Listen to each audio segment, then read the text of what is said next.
Vamos falar juntos João 3,16, numa só voz, vamos lá? Porque Deus amou o mundo de tal maneira que deu seu único Filho, para que todo aquele que nele crê não pereça, mas tenha... Amém, você vê, né, pastor? Deus nos ama. Deus nos ama.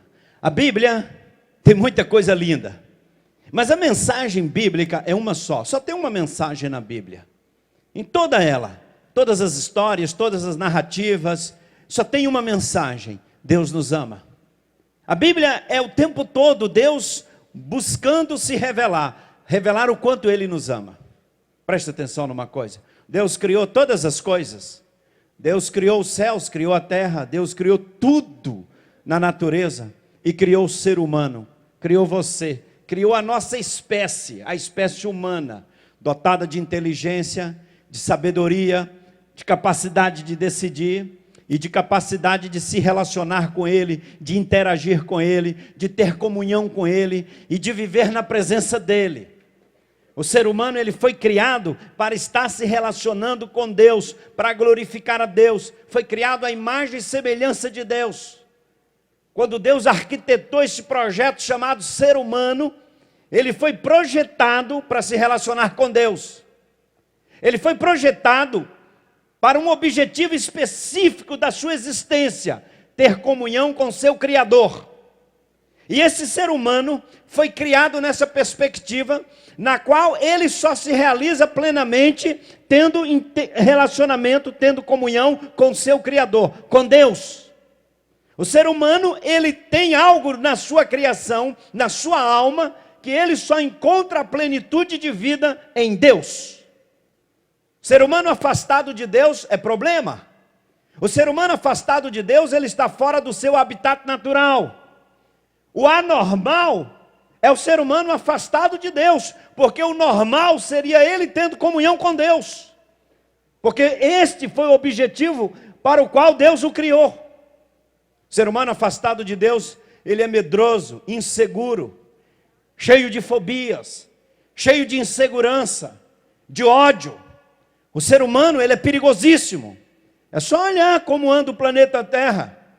O problema do ser humano é que ele está fora do projeto original, do objetivo para o qual Deus o criou.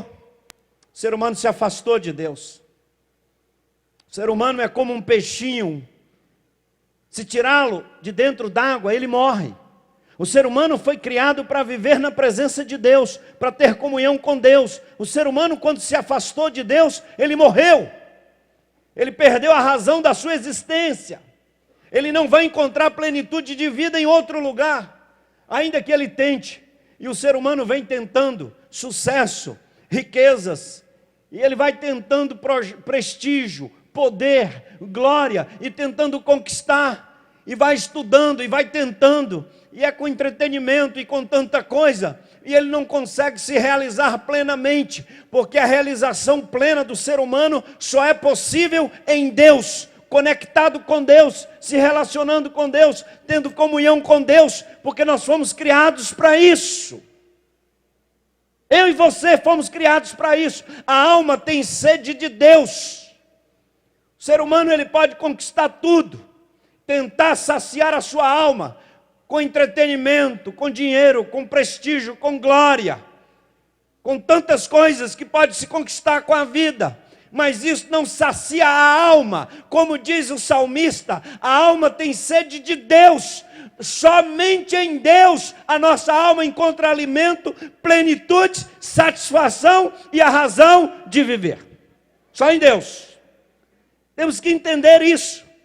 E a humanidade vai se debatendo, tentando achar o caminho de casa, se reencontrar, porque está afastada de Deus, desconectada. O nosso fio, né? A nossa conexão, hoje é tempo de internet, né? Só fala em conexão, conectado, está no ar, não está no ar. Enfim, o homem, o ser humano, ele precisa estar conectado em Deus. Se ele não estiver conectado em Deus, ele está perdido. Ele não consegue viver plenamente o projeto de Deus para a sua vida. Muito bem, mas olha só. Deus projeta isso, porque Ele nos ama. Ele nos criou porque Ele nos ama. Ele criou um ser para se relacionar com Ele numa relação fundamentada no amor. Ele nos ama. Só que num determinado momento da nossa história, bem lá no início, a nossa espécie ela foi interceptada pelo reino das trevas, pelo diabo, e levantou-se várias questões sobre o projeto de Deus. Lá em Gênesis 3, o diabo questiona: o que Deus falou para vocês? Qual é o projeto de Deus? E quando a mulher, representando a espécie humana, fala, o diabo questiona e diz: não é bem assim. Deus não falou toda a verdade para vocês. Deus não tem o melhor para vocês. Deus não ama vocês. Mas eu tenho o melhor para vocês. Eu tenho um projeto melhor para vocês. Eu amo vocês. Deus omitiu de vocês, mas eu não. E se vocês fizerem como eu estou falando, vocês vão conhecer o bem e o mal. E naquele momento, queridos, num ato de incredulidade que projetou a desobediência, a nossa espécie, o ser humano, colocou a sua confiança no reino das trevas e tirou a sua confiança do Senhor que o criou. E ali o vírus do pecado entra na nossa natureza. O pecado entra na nossa natureza, a nossa natureza então se torna incompatível com a natureza de Deus. E a Bíblia diz que todos pecaram e estão destituídos, afastados da glória de Deus. E esse vírus chamado pecado, ele vem sendo transmitido de geração em geração. E nunca mais uma pessoa nasceu na face da terra sem estar contaminada com o vírus. A criança nasce sem pecado, mas ela traz na sua natureza o vírus, a potencialidade para pecar. Ninguém precisa ensinar outra pessoa a pecar. Porque o ser humano ele já traz, onde tem o ser humano, ali tem uma potencialidade do mal, porque a nossa natureza foi contaminada pelo mal. E esse vírus mortal, esse vírus que destrói a alma humana, gera a morte. A Bíblia diz que o salário do pecado é a morte, a consequência do pecado é a morte eterna. E Deus nos criou para a vida, Deus nos criou para a santidade, Deus nos criou para nos relacionarmos com Ele. Agora o diabo introjetou o mal na nossa natureza, nós nos tornamos incompatíveis com Deus, e agora nós não podemos habitar mais na presença dEle, não podemos mais nos relacionarmos com Ele, porque Ele é santo e o pecado e o mal não habitam na presença de Deus. E aí lá em Gênesis 3 diz que Deus teve então que colocar a gente para fora da comunhão. Nós perdemos a aliança, nós perdemos a comunhão, ficamos endividados pelo pecado, ficamos totalmente à deriva, reféns do reino das trevas, do reino da mentira. Meus irmãos, ali foi a tragédia da raça humana. Perdemos o nosso chão, a nossa casa, perdemos a nossa identidade de filhos de Deus, perdemos a comunhão com o Pai, e aí nós ficamos reféns. E Deus foi acusado pelo diabo de que Ele não nos amava, lá em Gênesis 3. E o texto que nós lemos nesta noite é uma resposta a Gênesis 3. João 3,16 é o ápice da revelação de Deus. Em todo o Velho Testamento, Deus sinaliza que vai dar uma resposta. Porque mesmo quando nós pecamos, lá em Romanos 5,8 diz que Deus nos amou. E Ele provou que nos amou, que mesmo sendo nós pecadores, Cristo morreu por nós. Deus nunca desistiu de nós, Deus nos ama. Todo o Velho Testamento Ele demonstra que vai agir. Ele chama Abraão lá em Gênesis 12 e diz: Abraão, eu vou te abençoar e eu vou te enviar, e na tua descendência todas as famílias da terra serão abençoadas. E o Filho de Deus, o Verbo, se fez carne e habitou entre nós, cheio de glória e de verdade. E vimos a sua glória, porque Deus não desistiu de nós, Ele nos ama. Ele nos criou em amor, nunca desistiu de nós, e Ele mesmo veio para resolver esta questão, resolver a nossa condição de pecado. Nós fomos derrotados, queridos. Fomos derrotados pelo pecado que gerou a morte, fomos derrotados pela morte e nós fomos derrotados pelo diabo. E nós, seres humanos, com toda a inteligência que recebemos de Deus, toda a sabedoria, com tudo que a gente pode fazer, desenvolver, criar, como seres humanos, jamais nós poderíamos vencer esses 3 inimigos: o pecado, a morte e as trevas. A gente tem que entender o que Jesus fez por nós, o quanto Deus nos amou. Você não tem ideia do quanto Deus nos amou.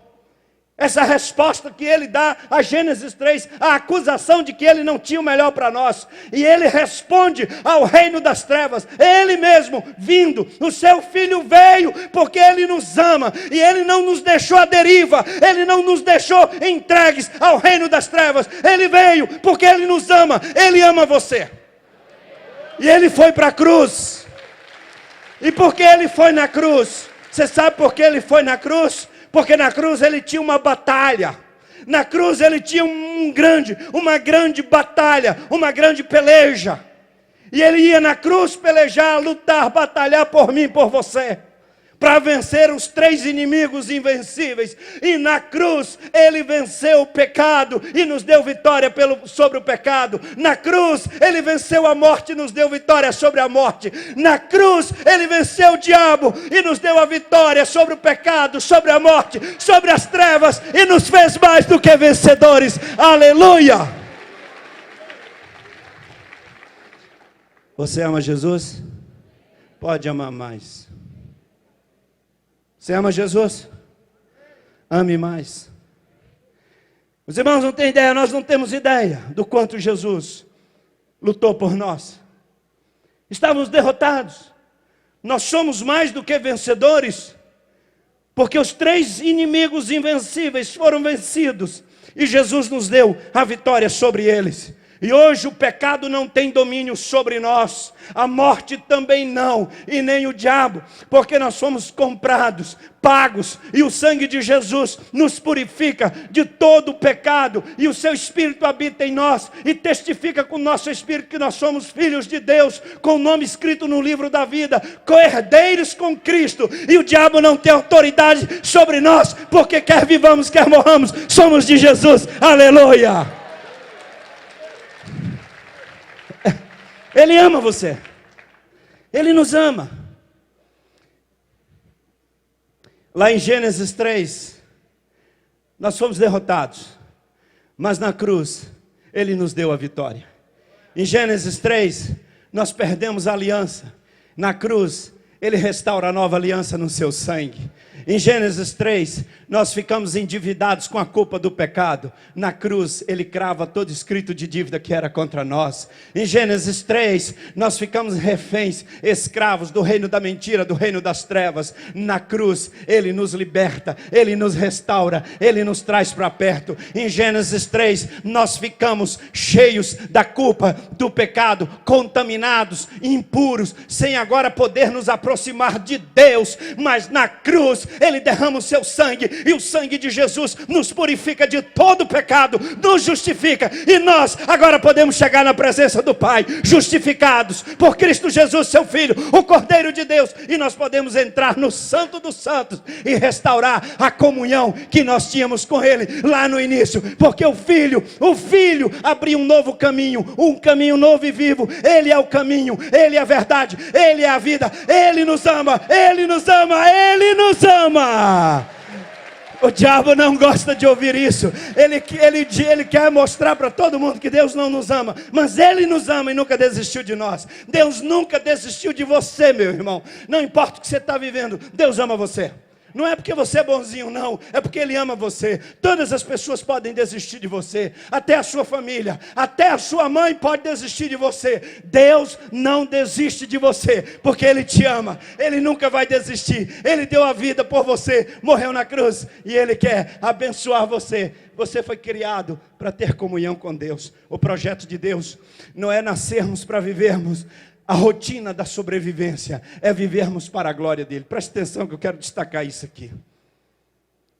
A gente nasce e encontra uma cultura assim louca, estressante. A gente nasce e vai crescendo numa família, e a gente vai começando a aprender que a gente tem que fazer isso, fazer aquilo e tal, tem que estudar, e você isso e aquilo, e você vai entrando nesse negócio. E aí você descobre que você nasceu para sobreviver. E para sobreviver você tem que fazer isso, tem que fazer aquilo. E se você não fizer, você não vai vencer na vida. e você vive essa loucura da rotina da sobrevivência, e consegue alguma coisa, e tal, um trabalho, uma empresa, um carro, uma casa, forma família e tal, envelhece, conhece os netos, e daqui a pouco você morre, você viveu a rotina da vida.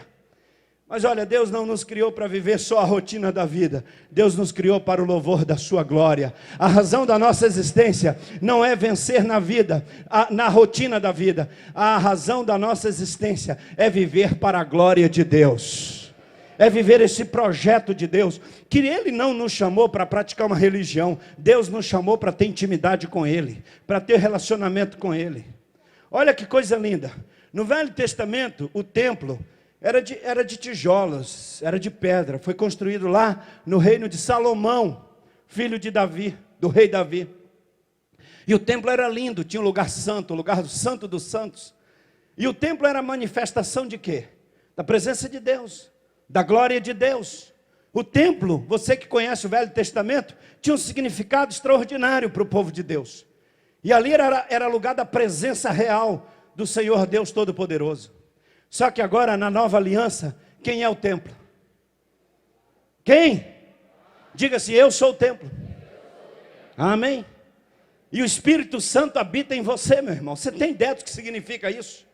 O Deus Todo-Poderoso que criou os céus e a terra, o Deus de Abraão, o Deus que abriu o mar vermelho, o Deus que ressuscitou mortos, o Deus que enviou o seu filho para morrer na cruz. Você sabe onde o Espírito dele habita? Habita em você. E se você não tem o Espírito dele, você não é dele. Se você não tem o Espírito Santo, a Bíblia diz que você não é do Senhor. Você não nasceu de novo. Você não é trigo, você é joio. Você não experimentou o novo nascimento. Você precisa se converter, entregar sua vida a Jesus, se arrepender e permitir que o Espírito entre e trabalhe na sua vida. E o Espírito Santo vem para habitar em nós. Jesus disse em João 14 que ele veio para habitar em nós para sempre, para sempre, para sempre. No dia que você morrer, a carcaça vai para o cemitério, mas você que é templo do Espírito, vai para o Senhor, porque o Espírito de Deus não habita entre mortos. Então pode vir a morte para o corpo físico, porque a nossa alma, ela tem vida, ela é templo do Espírito, ela é para a glória de Deus e ela voltará para a presença de Deus. Isso é maravilhoso, meu irmão.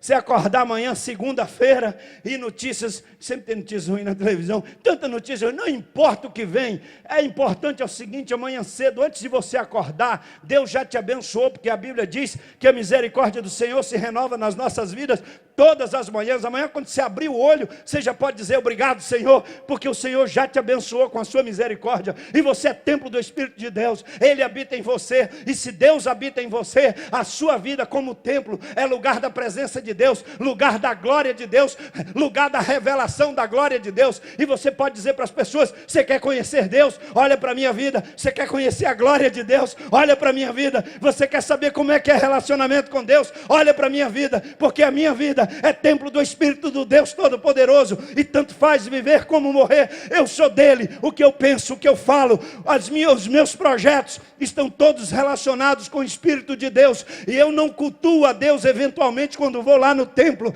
A minha vida é um culto ao Senhor, porque o Espírito de Deus habita em mim, e eu vivo para a glória de Deus.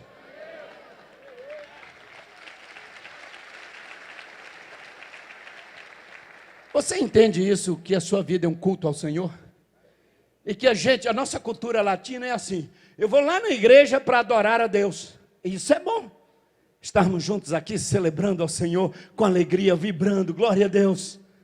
Agora, meu irmão, minha irmã, quando a gente termina aqui, a nossa vida continua sendo um culto ao Senhor, porque nós somos templos do Espírito de Deus, Ele habita em nós, e Ele então, Ele vai nos usar. E a nossa vida, o que a gente pensa, o que a gente faz, o que a gente projeta, os planos no trabalho, na escola, na universidade, nos nossos negócios, tudo que nós fizermos, a nossa vida é um culto ao Senhor. Então amanhã, espalhado pelo Rio de Janeiro, haverá milhares de templos, onde o Espírito de Deus habita, e as pessoas verão a glória de Deus na sua vida, e adorarão ao Senhor, porque Ele nos enviou para revelar a sua glória. Vocês estão entendendo? Eu embalei aqui, fui só na introdução até agora. Mas entenderam direitinho? Entender essa teologia bíblica da salvação, do Espírito de Deus, e entender a teologia da missão, porque quando nós pecamos, Deus se tornou um missionário. Olha que coisa, irmãos. O nosso Deus é um Deus missionário, Ele está em missão desde o dia que nós pecamos. Deus começou a trabalhar para nos resgatar, para nos buscar. É incrível isso. E Ele enviou o seu filho veio buscar e salvar o que estava perdido. E Ele enviou o seu Espírito Santo para habitar em nós. E o Espírito dele habita em nós porque Ele nos ama. E a finalidade do Espírito dele em nós é que o Espírito produzisse uma nova vida. E restaurasse a nossa vida. E nos trouxesse para perto dele. Agora Ele nos deu poder pelo seu Espírito para nós ministrarmos na vida de outras pessoas. Mas na verdade quem quer ministrar na vida de outras pessoas é o Espírito de Deus. E Ele quer usar você para abençoar outras pessoas. Ele quer usar você para abençoar as pessoas lá no seu trabalho, na sua escola, no seu bairro, no seu prédio. Deixa eu contar uma história para vocês. Quando eu fui pastor em Belo Horizonte, fui pastor muito novo. Fui pastorear uma igreja. E tinha ali vários diáconos que me ajudavam. Eu garoto ainda, 21 para 22 anos. E tinha um moço entre aqueles diáconos, 72 anos. Um homem precioso, um homem de Deus. Aquele homem um dia entrou na minha sala e disse assim: pastor, eu tenho uma notícia para o irmão. Eu fui no médico, fiz uns exames e o médico disse que eu estou com leucemia. Eu falei para ele assim: meu irmão, leucemia é leucemia. O irmão tem ideia do que é leucemia? Ele falou: é mais ou menos, pastor. Eu falei: meu irmão, esse negócio é câncer, esse negócio mata. Ele falou: mas Deus está no controle, pastor. Aí eu falei para ele o que o médico disse. Ele disse para mim que eu vou ter que fazer mais exames, vou ter que ficar internado na Santa Casa de Misericórdia uma semana e fazer um negócio, uma tal de quimioterapia. Aí eu saio, fico um tempo, depois volto lá. E eu disse: o irmão tem ideia do que é quimioterapia? Ele falou: não tem não. Eu falei: meu irmão, esse negócio é violento. 72 anos de idade como irmão, leucemia, quimioterapia, esse negócio mata. Ele falou: mas não tem problema não, pastor, Deus está no controle. E quanto mais eu tentava chamar a atenção dele para a gravidade do problema, ele dizia para mim: Deus está no controle, pastor. Eu olhei para o rosto dele, eu percebi que já estava um pouco pálido. Eu pensei comigo: esse irmão não vai durar muito. Ele foi internado na Santa Casa lá em Belo Horizonte para fazer a tal quimioterapia. E eu fui visitá-lo naquela primeira semana. Quando eu cheguei, ele estava sentado numa cama alta de hospital, com a Bíblia aberta entre as pernas, lendo. E quando ele me viu na porta, eu fui entrando naquele quarto, tinha mais 2 pessoas no quarto. Ele desceu da cama e disse para mim assim: ok, pastor, aquele ali já entregou a vida a Jesus. E esse aqui eu estou orando por ele. Hoje eu já fiz culto aqui com os médicos, os enfermeiros, li a Bíblia, cantamos e oramos. E amanhã vai ter mais. Vem cá, pastor. Me puxou para o corredor e mostrou aquele corredor imenso da Santa Casa. E ele falou: pastor, passei em todos os quartos. Passei em todos, orei em todos os quartos, deixei folheto, preguei o evangelho. O do 18, pastor, aceitou Jesus. Do 23, aceitou Jesus. O do 26, estou orando, pastor, vai aceitar Jesus. Pastor, não falei para o senhor que Deus estava no controle? Olha a bênção dessa leucemia. Deus me trouxe para ser missionário aqui no andar do câncer da Santa Casa. Pastor, tem um tanto de gente aqui que vai morrer, não vai voltar para casa não. Vai morrer aqui sem ouvir de Jesus. E Deus me abençoou com uma leucemia, com a quimioterapia, para me usar nesse lugar, para eu ganhar almas para Jesus. Olha que beleza, pastor. Deus me abençoou. Meus irmãos, eu entrei no quarto com ele. E eu falei para aquele irmão: meu irmão, ele falou: pastor, essa semana é uma semana missionária, não é uma semana de quimioterapia, porque o Espírito Santo habita em mim, e Ele está me usando aqui para ganhar vidas para Jesus. Aí eu falei para ele: meu irmão, eu vou orar pelo irmão. Ele falou: ora mesmo, pastor, ora para Deus me dar sabedoria no abrir da minha boca para testemunhar aqui essa semana. Ora pelas pessoas com quem eu já falei, pelos que eu vou falar ainda. Ora para que eles recebam Jesus. Ora para que Deus me use durante esses dias aqui. Ora para que eu seja um missionário nesse lugar. E eu falei: e a leucemia, quimioterapia? Ele falou: não precisa orar não, pastor, Deus está no controle. Irmãos, aquele moço ficou ali uns dias. E ele foi tomando aquelas doses, o cabelo caiu. Ele ficou tão fraquinho, tão magrinho. Ele ia à igreja e me cumprimentava, aquela fraqueza. A esposa dele disse assim para mim: pastor, ele não vai sobreviver muito não. Pode fazer o culto fúnebre, preparar a ordem do culto fúnebre. Aquele irmão me cumprimentava na porta da igreja, pastor Josué, no bagaço, fraquinho. E ele dizia assim: pastor, ora que essa semana tem. Eu falava: tem o quê, meu irmão? Tem semana missionária na Santa Casa, porque eu estou indo para lá e vai ser semana de colheita. Impressionante a vida daquele homem, servindo a Jesus. Ele ganhou muita gente para Jesus, irmãos. Impressionante como Deus usou aquele irmão.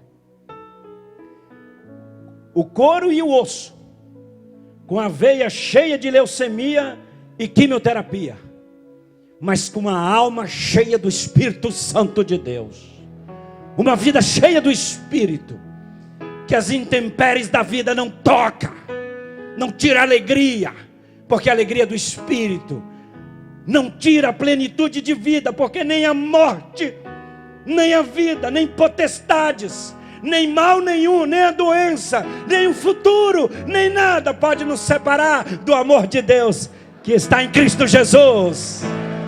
Nada pode nos separar dele. Aleluia.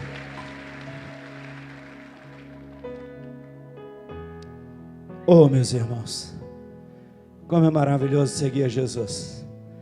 Ele deu a sua vida por nós. Ele morreu na cruz por nós. Eu preciso concluir. Eu preciso de 3 minutos. Você me dá os 3 minutos? Porque eu já vi que eu passei da hora aqui. Mas eu contei uma história de manhã e me pediram para contar aqui agora à noite. Eu vou contar rapidinho, viu? Para a gente concluir. Me ajuda aí.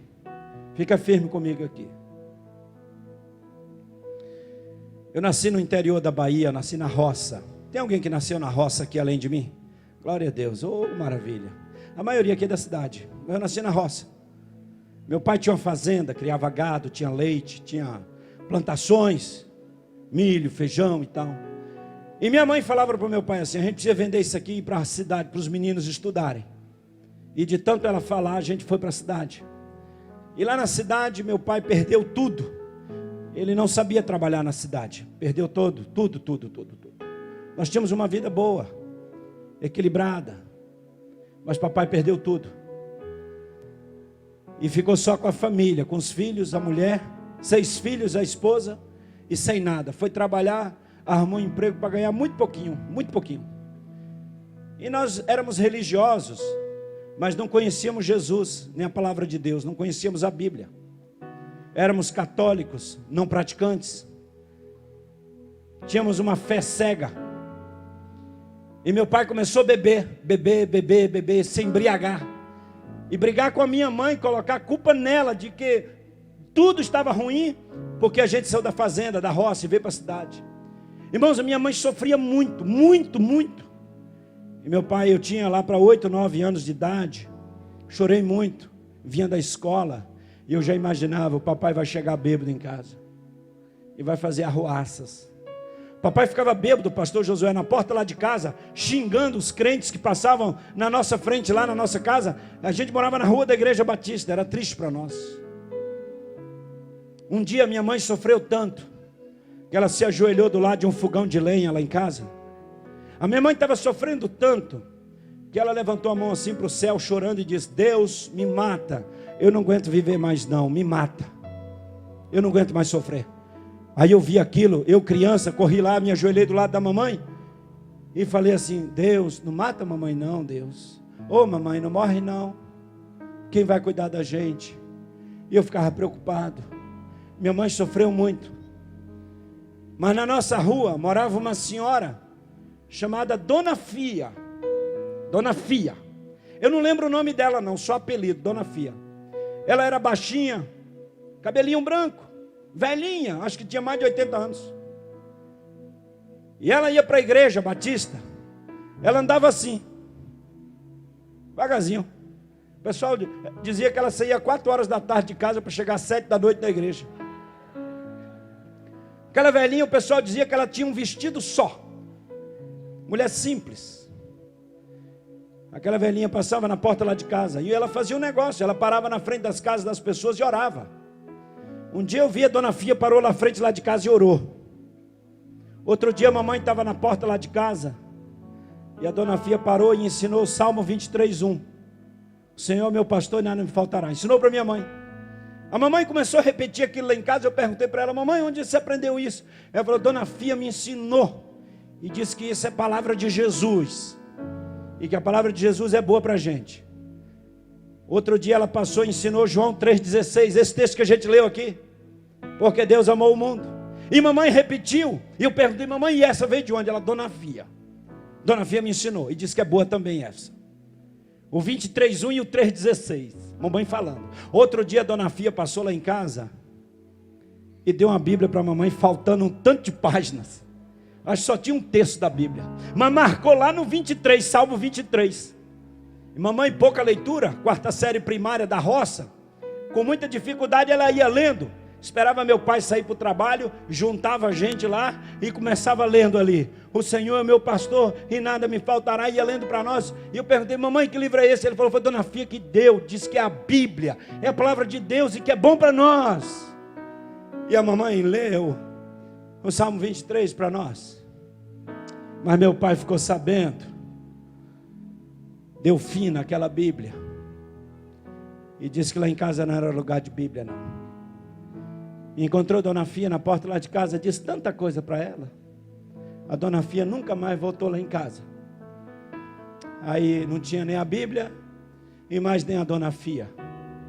Mas no coração da mamãe e no nosso coração tinha o 23:1 e o 3,16. E uma outra ocasião o papai fez uma ruaça, uma confusão lá em casa, bêbado.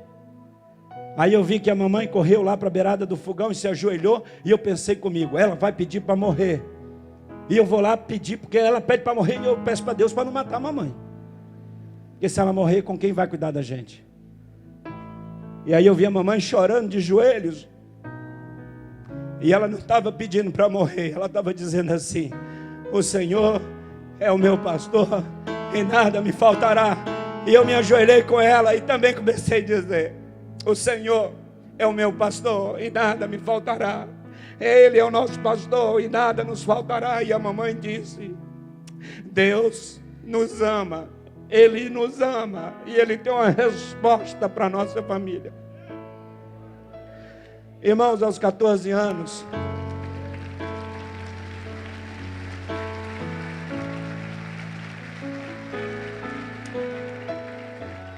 desculpe chorar, mas você não imagina o que é uma mãe sofrendo com o marido bêbado em casa. Uma família sofrendo a falta de tantas coisas, principalmente paz. Um garoto de 8, 9 anos vendo a sua mãe no desespero, pedindo para morrer, porque é uma família que não tem esperança, não tem onde segurar. Mas não me esqueço aquele dia de joelhos ao lado do fogão, dizendo: o Senhor é nosso pastor e nada nos faltará. Aos 14 anos eu fui à Igreja Batista, primeira vez, eu e meu irmão, e entregamos nossa vida a Jesus. E minhas irmãs se converteram, minha mãe se converteu, mas não pôde ir à igreja. Quando eu já tinha 18 anos, morando em Belo Horizonte, meu irmão me ligou e disse: olha, papai vai se batizar. Você não imagina. O homem se converteu, transformou a nossa família. Meus irmãos, minha mãe, todos foram batizados.